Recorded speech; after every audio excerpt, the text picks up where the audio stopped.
United States, great state of Florida, and its honorable court.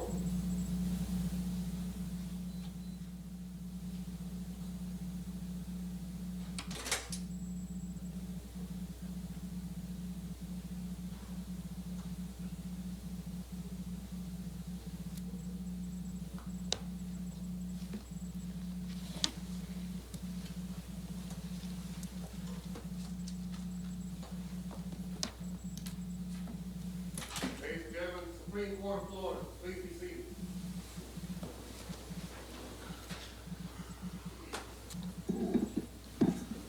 Good afternoon and welcome to this session of the Florida Supreme Court. We want to thank the 4th District Court and the Chief Judge and all the staff here for facilitating our use of the courthouse today for these specially set oral arguments. The first case on our docket today is Detzner versus the League of Women Voters of Florida.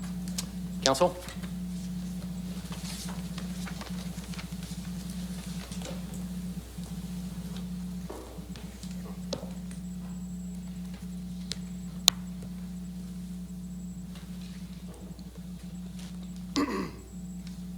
Mr. Chief Justice, and may it please the Court, I'm Daniel Bell, Deputy Solicitor General, appearing on behalf of the Secretary in this matter. We're here today to discuss the ballot language corresponding to one of the revisions that the CRC has proposed for inclusion on the general election ballot in November. Before we begin, I'd like to address a quick terminology issue. Our briefs refer to Revision 3, and the other side's briefs use the number 8. The number 3 is the designation provided by the CRC, and the number 8 is the ballot position assigned by the Secretary. We have no objection to the use of the number 8, and I'll be referring to the revision throughout my argument. The revision at issue in this case would, if approved by the electorate, make 3 changes to the Florida Constitution concerning public education. The respondents challenge only the ballot language corresponding to one of those changes, specifically the revision's effect on the pre-existing constitutional duty of the district school boards to operate, supervise, and control public schools. I won't belabor the legal standard. I'll just state briefly that the only question before this court today is whether the ballot language at issue accurately and clearly discloses the chief purpose of the amendment, which this court has said is its legal effect and nothing more. And we would submit that it does. The affected constitutional provision, Article 9, Section 4, currently gives school boards the power to operate, control, and supervise all public schools. The revision would add a limiting clause to that phrase that would limit that grant of authority to just those schools established by the district school board. And what do you say is the chief purpose of that, of which the voters are advised? The chief purpose of that, Your Honor, is to extend to the state rather than to the school board a power to operate, supervise, and control the schools not established by the school board. Is that reflected in the summary? Yes, Your Honor, it is. Okay. Yes, Is it actually reflected in the amendment itself?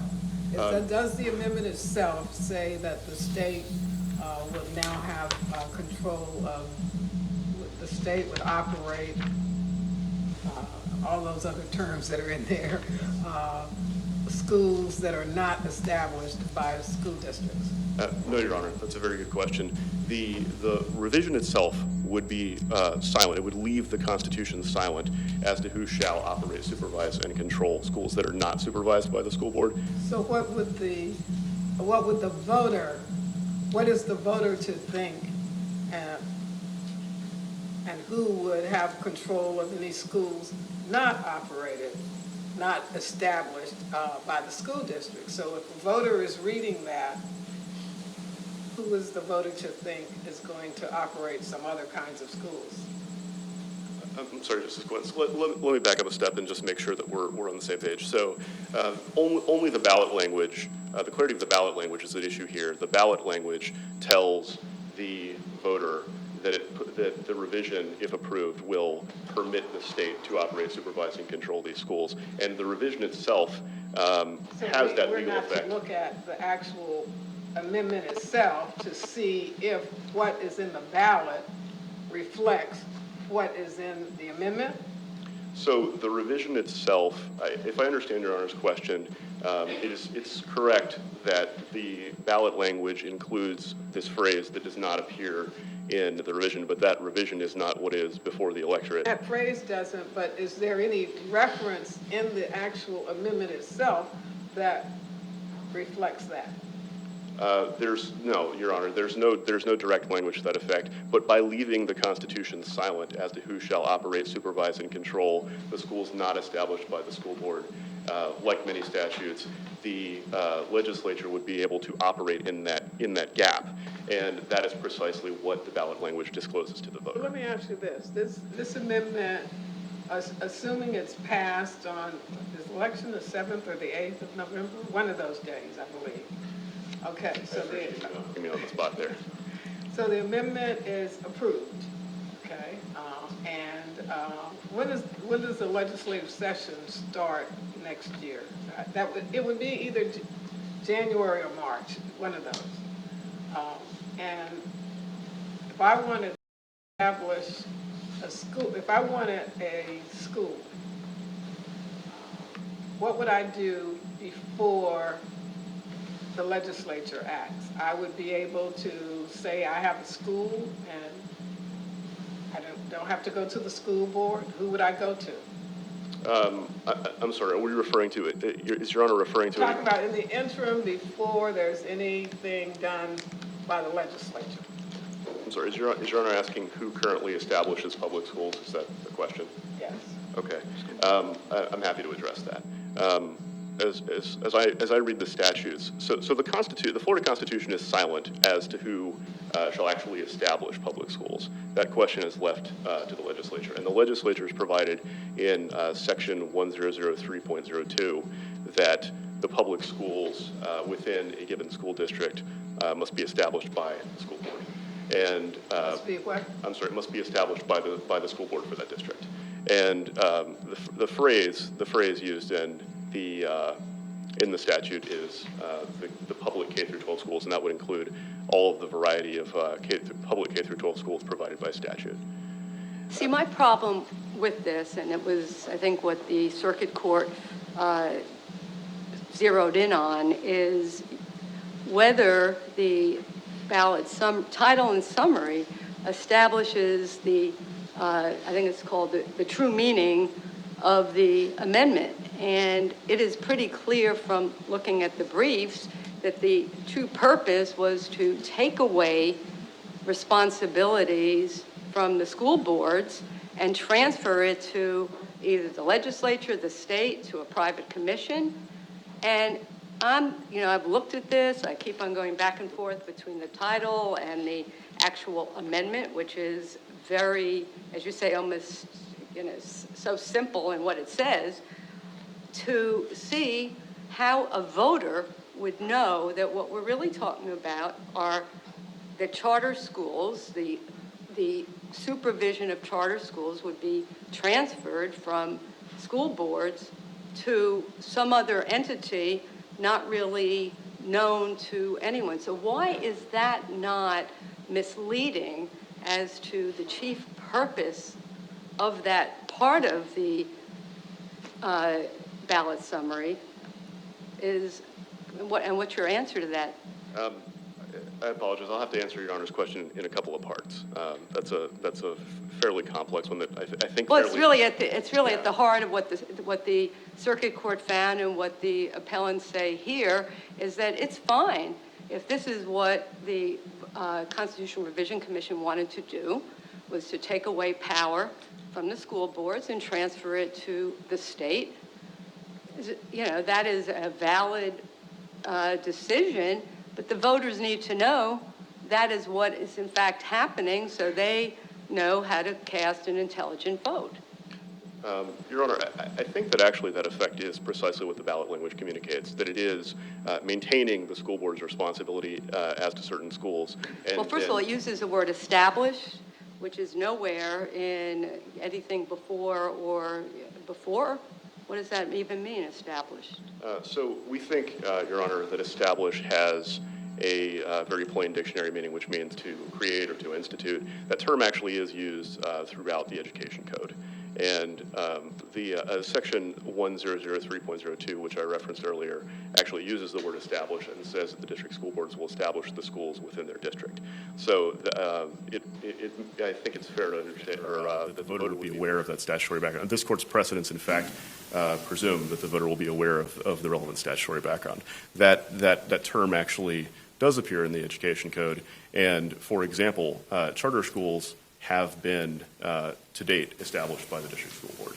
And so, charter schools right now are established by the school boards. That's right? correct, Your Honor. And so, if this amendment passed, those charter schools that are presently in existence would still be operated, supervised, all of those work regulated by the school boards. But then new charter schools would not. That's actually not correct, Your Honor, because the revision itself would actually have no effect on any existing statute. And so in that respect, there is nothing that needs to be disclosed further to the voter, because all the revision would do is leave room in which the legislature may operate. The revision itself would not repeal any existing statute that provides So the for answer would be yes, that the school board, the school districts would still have the same supervisory power over those charter schools that are presently in existence. That's absolutely correct, Your Honor. And Unless the legislature says otherwise. unless and until the legislature says otherwise. And I think... But could they even do that if you've already said that this amendment would say that they have that supervisory power over those schools established by it? And presently, you just also said that the school board and the school district does in fact presently establish the charter schools, right? I'm sorry, Your Honor. I'm not. It's entirely my fault, but I'm not sure I was able to follow your question. So they don't establish the charter schools? No, Your Honor. The school boards do currently establish the charter schools. The charter school is created when when the school board signs a contract referred to as the charter with the school itself. And in the statute, section 1003.02 actually says that this is the establishment of the school. So it is currently the case that these charter schools under the current statutes are established by the school board, and for that reason, even if the legislature were to, after the passage of the revision, change any existing statute as to who operates, supervises, and controls charter schools specifically, it wouldn't affect any, that legislation would not affect any charter school that has already been established. Well, we really don't know that. I mean, that's the issue of whether it is ambiguous, whether it will create litigation in the future is something not before us. But one thing you said that they were only attacking, or the appellees were only attacking that one part. My concern is that in the title and then in the summary, before you even get to what is a fairly monumental shift in authority to public schools that are chartered and other types of schools, you get to things that are fairly non-controversial and well-known, term limits for school boards, and then the teaching of, I think this is the one, right, that has civic literacy. So is there any, you don't see that someone's reading this and they're going along, okay, term limits, great, duties, yeah, we want school boards to have duties, that this third really large part of what's happening as far as the administration of charter and other types of schools like that are going to be shifted. And as a voter, I would find that to be really hiding the ball, as we've used that term. And so why isn't that aspect, not that you can't bundle unrelated things, but the way this is placed is further reason it's misleading? Well, Your Honor, the only question before this court today is whether the ballot language is clear and whether it's accurate. And we would submit that it is. Looking to the ballot language corresponding to each of the three aspects of the revision, that is that respective aspect of the revision is accurately described. And we would submit that that is the only question before the court.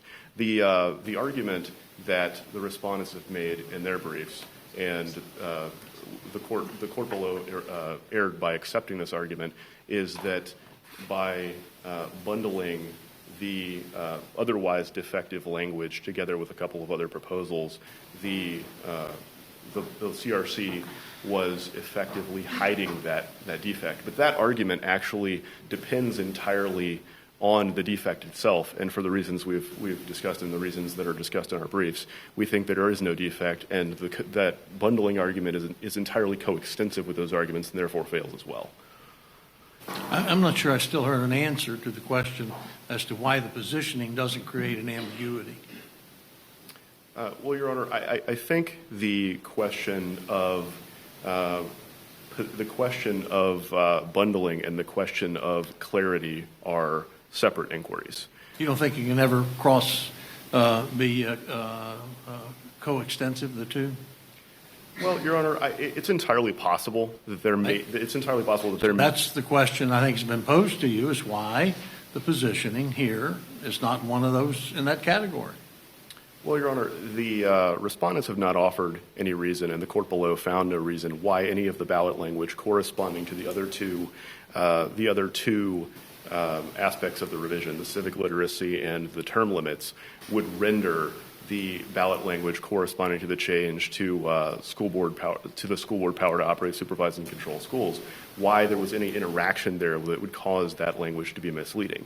The argument was simply that you've got multiple things put together. One of them is defective, and by having a couple others there, that'll hide the defect. But again, only if that defect is actually a defect is there a problem. And we would submit, Your Honor, respectfully, that there is not.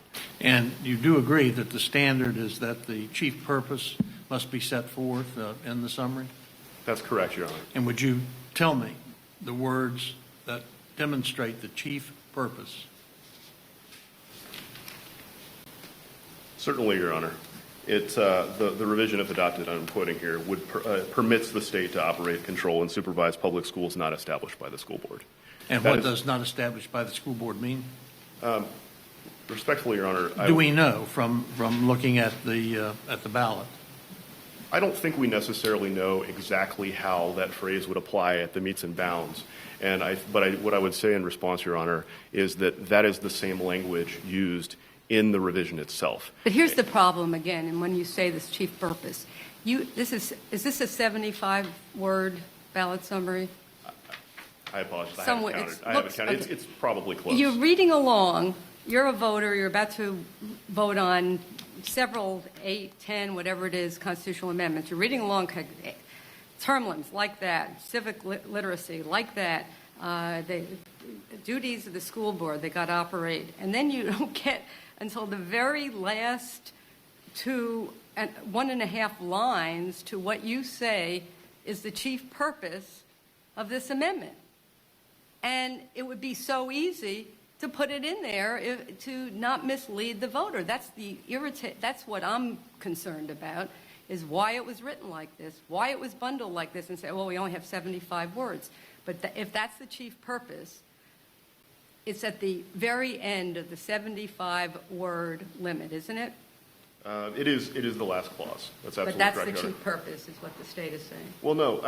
Our position, Your Honor, is that there are 3 changes to the Florida Constitution here, all of which concern public education. And the debates in the CRC make clear that that is the reason why these were bundled in this way, because they're all on this topic. And respectfully, each of those 3 changes is a chief purpose that must be disclosed. And they're in a particular order. Regardless of which one comes last, something is going to come last, and the voter is going to get to that last.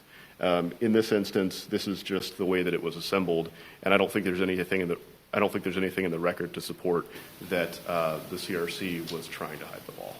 Okay. Counsel, you are now well into your rebuttal time. I will nonetheless, if you want to stop now, I'll afford you 5 minutes for rebuttal.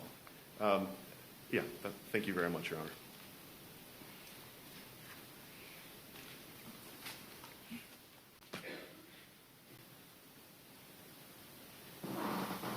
Justice Kennedy, members of the court, my name is Ron Meyer. I'm here on behalf of the appellees. With me at council table is Lynn Hearn from my office and Scott McCoy from the Southern Poverty Law Center, which has joined us in bringing this action.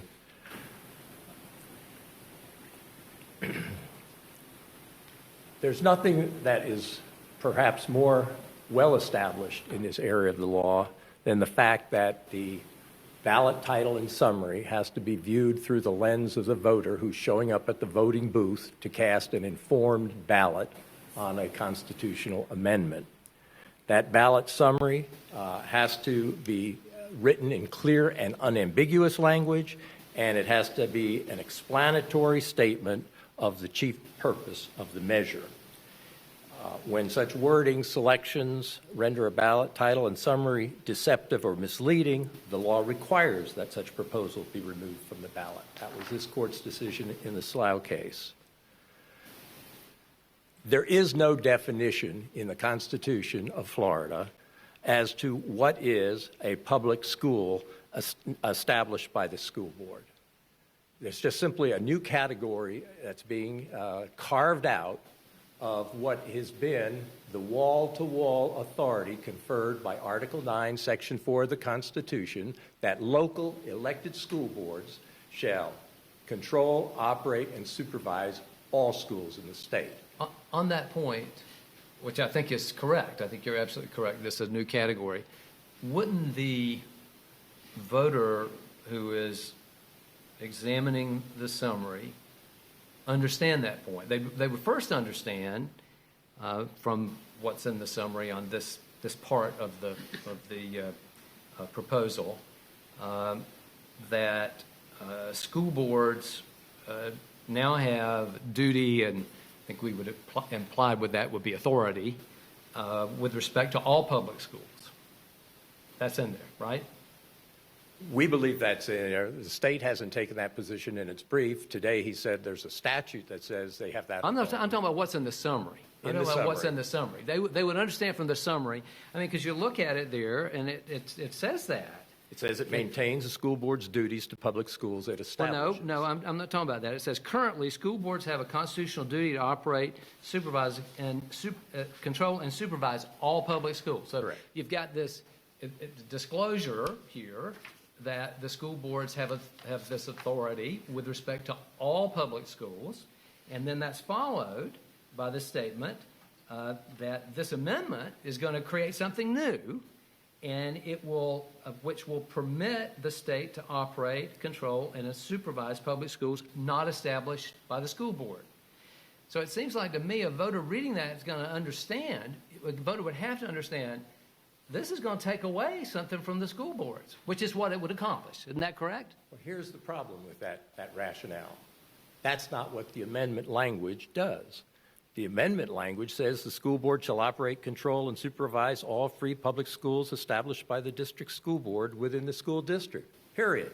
It says nothing about permitting the state, the legislature, or any other entity to establish schools that are not established by the school board. But the status quo is, which is as described here in the summary, is that they've got this universal authority with respect to all public schools. School boards do. School boards do, under the current state of the law. That's in the summary. And this amendment is changing that. It's limiting their authority, potentially, to schools that are established by the district school board. And it just seems like to me, I understand there are nuances in this. There are always nuances.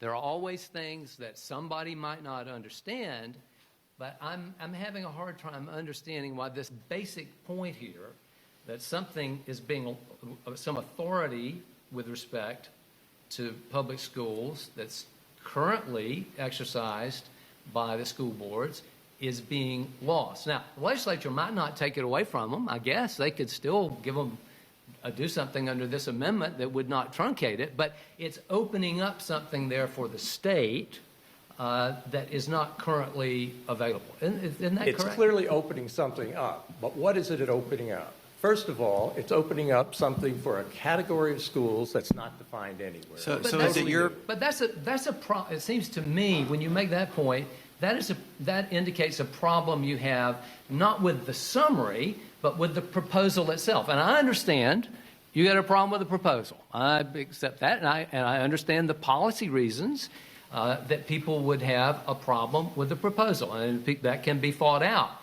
But that's not a reason to keep the people of Florida from having an opportunity to vote on this. The question is whether they're going to be somehow, basically, the question is whether they're going to be somehow fooled about what they're voting on. And I'm still struggling to understand why they aren't going to get the main point here, that the school boards are going to lose some authority, and then this will open it up to the state to have greater authority than that will be taken away from the school board. And I submit to you, the people are going to be fooled by this ballot summary language. The people are going to be told improperly that this amendment permits the state to operate, control, and supervise public schools. And what's without inaccurate defining what about the that? state is. What is inaccurate about that?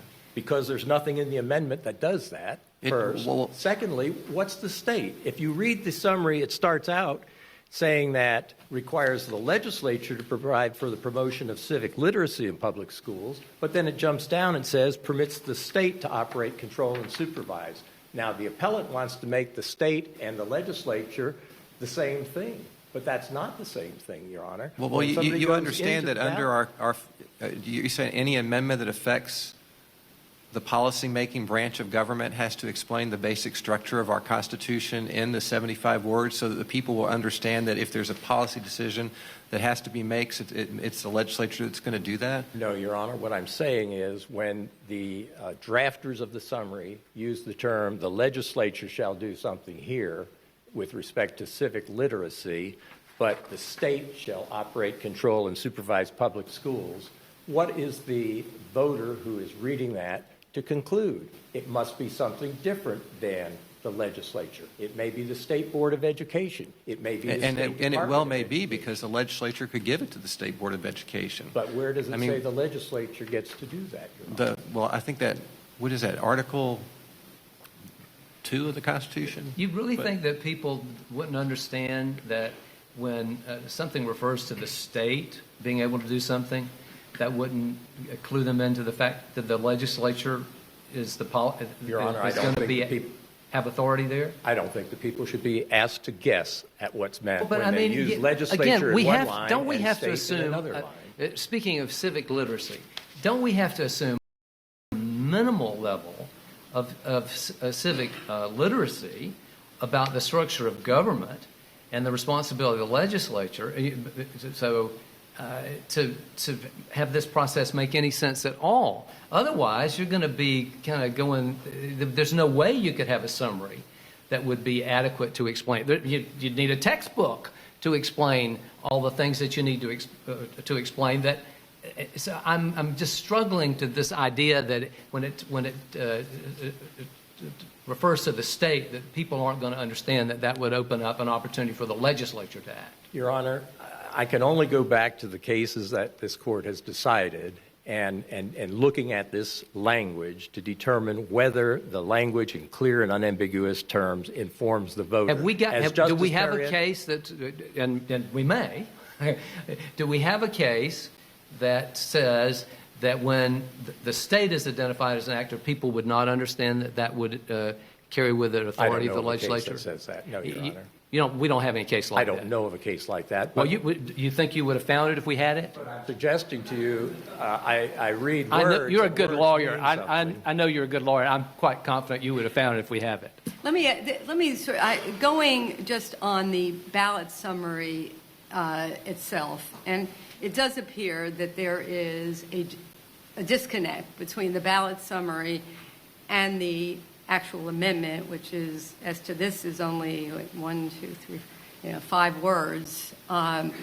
What is it, clear and unambiguously, and maybe Mr. Bell told us, that what are the public schools that the school board establishes currently? What are they? Are they what we consider the regular public schools? I mean, the free... Your Honor, that's part of the problem. Well, There's but no let's get to that. constitutional guidance here as Well, to what is it? I'm asking you, your best... I mean, are they what are they? And then, therefore, what are the public schools not established by the school board? Well, I can What is that? refer back to the Duval decision cited in our brief. That was when the legislature created a separate organization to charter public schools of charter school nature outside the sweep You of see, I control think of that's school the boards. best, to me, what makes it the most confusing, because if you're reading this, all they had to say was something such as charter schools that I think most People voters understand would it. know, okay, now we're talking about the public schools that most people send their children to, but now we're talking, and then the state will then have control over those non-traditional schools. And as the amicus from the charter school group says, that, and as some of the others, they don't like the school board's monopoly on other kinds of innovative schools. So, but is that, again, if we're not looking at what everyone's saying and reading that, would you, as a person who represents teachers, schools, be able to tell us, under the current state of the law, what are the ones that the school board establishes and what are the ones that the school board doesn't Your establish? Honor, we believe that the school board establishes all K-12 So that's what, to me, makes Yes. it misleading and confusing, And not now this we're going to other take a state. subset of those away. But that's why, when you say something, oh, it's the state, they don't know it's the state, it's the legislature, that seems to be starting to be nitpicking. But this, I've read over and over, I don't know what they're talking about. It's a except that- title change. It's huge because now all of them are operated, controlled, supervised, authorized by local elected school boards. And once this then passes, this some would of be them are. accurate in saying currently district school boards have a constitutional duty to operate, control, and supervise all public schools. That is accurate. That is completely accurate. And then the amendment maintains the school board's duties to public schools it establishes. The We don't amendment know what does that, those right? are. But that's a problem with the constitutional provision, But right? shouldn't we have some idea before we're going to carve out a subset of all of these public schools and we're going to permit the state, whatever the state is, to suddenly take over them? But- shouldn't we have an idea as a voter to know what we're talking about? How Are we talking about can you charter know what the legislature is going to do? All that you can explain in a summary is the authority that's given, but how can you know what the legislature is Your going to do Honor, in all advance? you have to explain in the summary is to the voter that you're giving up what you now have. What you now have is elected school boards that are supervising, operating, controlling All of public the public schools. schools, and you're going to give up some of them. We're And not it going to said tell you the which amendment- ones. It and says we're the not gonna amendment tell you to maintains the whom. school board's duty to public schools it establishes, but permits the state, not the local school board, the state, to operate those that it doesn't. Is it schools that it establishes after the amendment? We don't know. It's ambiguous. Your Honor, there are so many But that's a problem. ambiguities in Isn't that a this. problem, to the extent it's a problem, isn't that a problem with the underlying constitutional language? Well, but when there's an ambiguity in the underlying constitutional language, it becomes all the more important for the summary and ballot title to explain the chief purpose. That was the holding in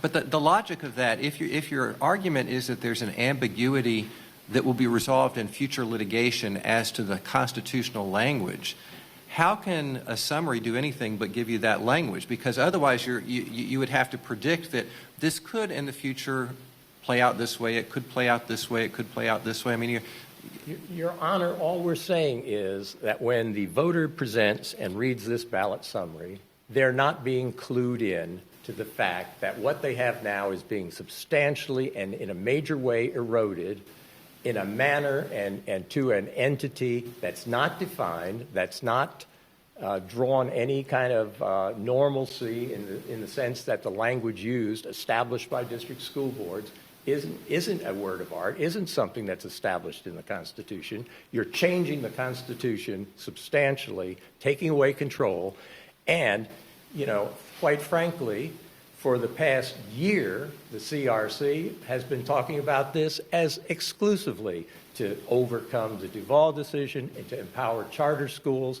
Why didn't they just say that? Why did they hide the fact? Why did they come in with this cutesy language and ballot summary that doesn't disclose what they're doing? and the cutesy language you're talking about is the language in the Constitution, those established by Yes. The school board? Okay. Yes. Why did they use language that has a meaning constitutionally? Mr. Meyer, do we have any authority that addresses whether a mere regurgitation of words from the amendment itself satisfies the clear ballot summary? Yes, Your Honor, there is some authority. What does that tell us?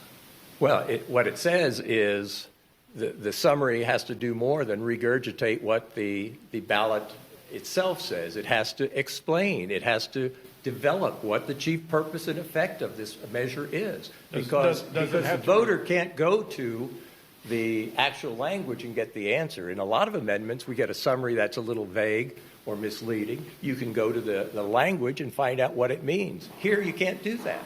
And so, yes, Your Honor, there are cases cited in our memorandum that point you to the fact that where there is a deficiency or an ambiguity in the underlying language, it's all more important that the title and ballot summary do it. And this ballot and title summary fails that entirely. But isn't that about explaining the legal background that exists? Our case law on that focuses on explaining the kind of the legal context that's going to be changed. But it seems like this amendment does, the summary actually does it. And the more I listen to your argument, the more it becomes apparent to me that your real problem is not with the ballot summary, but with the proposal. And I understand, again, having a problem with that. That's fair, and that can be fought out.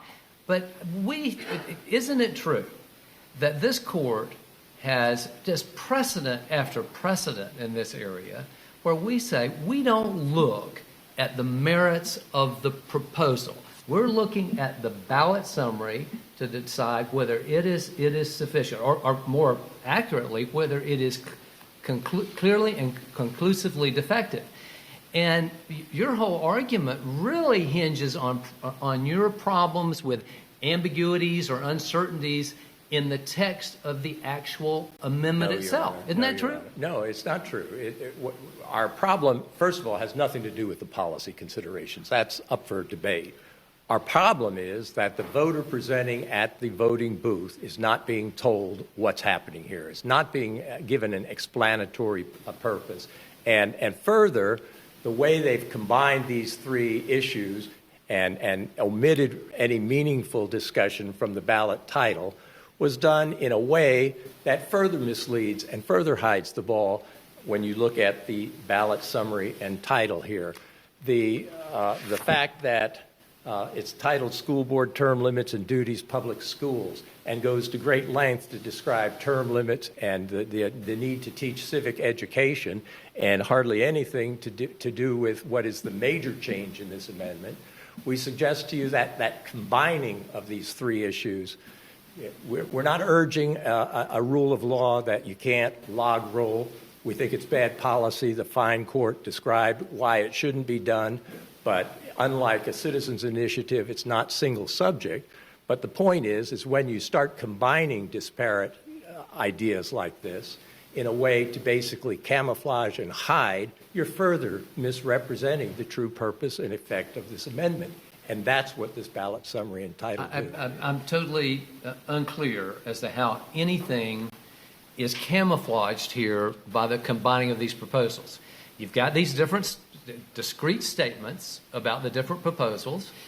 How does that camouflage anything? Now, it's one thing if you think it's not adequate in what it says about one of the proposals. We've discussed that some. Right. And there may be different opinions about that, okay? But this idea that something's being camouflaged because for the three things, because the three things are in there, I find that to be incoherent. I do not follow it. Help me understand. When you name the amendment School Board Term Limits and Duties Public Schools, that's what the common referred to title of the amendment is supposed to be. Where do you get any clue that it's, and by the way, take away the exclusive authority of local school boards that presently exists in the Constitution? Well, Simply not there. I mean, all the case law says you read them together, right? Correct. Okay, so if I understand your argument is to this point, if it was switched around and said public schools and school board term limits and duties, and then the second sentence was the first sentence, so it started with currently school boards, then that would not be misleading. I think you would have to do more than rearrange the ballot summary in this case, Your Honor. I mean, I understand you have another argument with respect to the language. We spent time talking about this, but I mean, is it right now you're talking about just the order that you have to get to the second sentence in order to see that they're talking about a school board's authority to control and operate all public schools? Not just the order, Your Honor, but the fact Well, that... what other than the order? I'm trying to get your eye off the donut here. You know, something that is easily understood and easily described and is, in fact, well described in the summary, dealing with term limits, something that is easily understood in common language that's easily understood by the voter, teaching civic education, doesn't require any special leap. Packaging it that way, calling it term limits amendment, and in fact burying the proposal that makes such a seismic shift in the authority of Before you sit constitutional down, school I have one other question I want to ask you, and this is about, I'm still troubled about this schools that are the school board's duty to public schools it establishes. Are there presently public schools that are not established by the school board? I don't know of any in the K-12 system that you could say, you know, Article 9 uses the word established for establishing institutions of higher learning, but in terms of K-12, there's nothing constitutionally that says there are school boards not established by the local school board. So schools like virtual schools and those kinds of schools are still established by Local the school school boards. boards or school districts, whichever Yes, term Justice you Wales. want to use. And so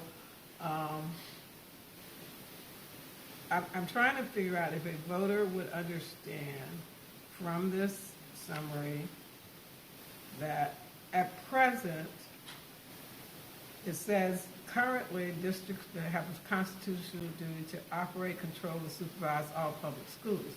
But if all public schools are also established by the school district, I'm struggling with what even the second part means. Right. That at some future point, those schools will no longer be established by the school board? And I think the point here is that nobody knows what that means, Your Honor, and that shouldn't be the basis for a voter to make an informed decision on a constitutional amendment. We thank you for your argument. Thank you, Mr. Chief Justice.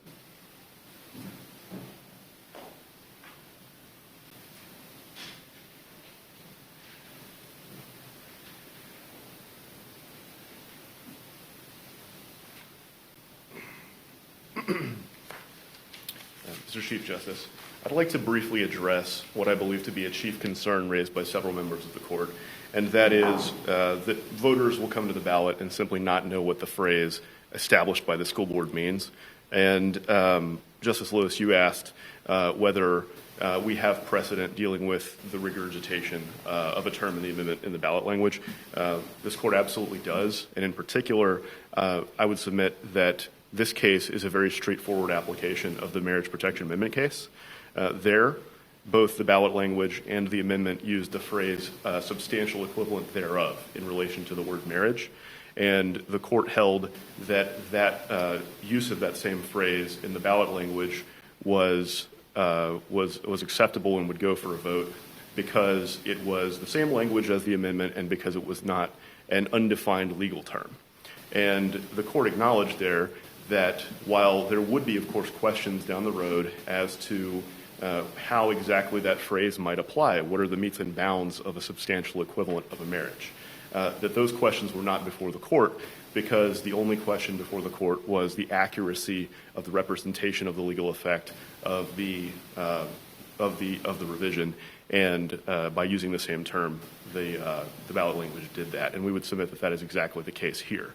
Not established by the school board is not undefined legal terminology, and I think we get some guidance. What is it, okay, going back to what we were talking about, it's, the difference is they have to maintain their duties to public schools it establishes, but not to ones they don't establish. So what are the schools currently that they don't establish? Your Honor, I'm not aware of any, and opposing So counsel. that's, okay, so maybe you answered this the last time around. I'm still trying to understand. So what is it that voters would understand were being affected by the, penultimate sentence in here, which is what it maintains and then what the school boards are giving up? How would a voter know what it is? Your Honor, like the revision itself, the phrase used in the ballot language is all public schools. All public schools has no temporal limitation.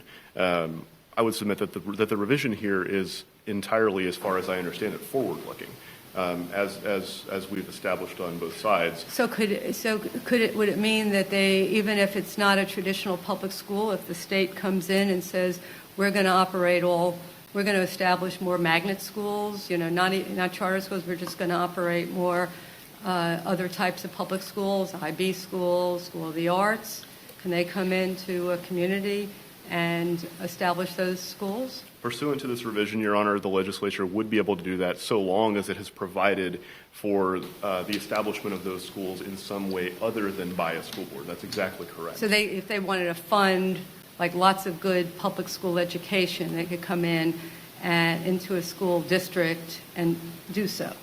That's exactly correct, Your Honor. And the ballot language fairly discloses that to the electorate by informing them that this would affect all public schools. So I'm clear, as of today, the way things stand today, every voter has every right to believe that the school board establishes all public schools in our state. Your Honor, I think this court's precedents do presume awareness of the statutory background, and that is the state of the law. So your answer is yes. Yes. Right. So why would it be not clear if the proposed amendment would say, from this day on, the legislature will be permitted to establish public schools in Florida? Then people would know that someone other than the public schools, the school boards, established them. That would have made it easier, wouldn't it? From this day on, the Florida legislature will be permitted to establish schools in Florida, public funds. Your Honor, I would have cleared all this up. Your Honor, so I would submit that the ballot language as it is written is accurate, and that this court's precedents require that we consider only the ballot language that is actually put together by the CRC, and that ultimately whether it could have been written a different way is ultimately not. If the task here, if the objective here is to inform the voters as to what is going to happen, why all the wordsmithing? Just come out and say it. The legislature will be permitted to establish schools in the state of Florida. Pass a statute. From now on, there will be charter schools, period. That's what it says. Your Honor, that's what you mean. Your Honor, the Constitution currently does not address who shall establish public schools, and the revision would not affect who shall establish public schools. It's both the Constitution, the revision, and the ballot language are silent on. Okay, so I'm the voter. Today, it is my view that the school board establishes all public schools in the state. Now, someone else gets to establish public schools in this state at public funding. Who is that? How do I know who I'm allowing to establish schools in my state? I think the answer, Your Honor, is that the revision is silent as to who shall establish this subset of schools that is not established by the school board, and it leaves that to the legislature by being silent on that point, and that the revision discloses precisely that, saying that it permits the state to act in this area. And the voter, this court's precedents presume that the voter will bring a certain degree of common sense and common understanding to the ballot box. And in particular, I think the voter should be presumed to be aware that the state is an entity that acts only through its agents, and therefore that the legislature may delegate responsibility over this category of schools to a variety of entities and officers. We thank you. Your time has now expired. We thank you both for your arguments. Thank you very much.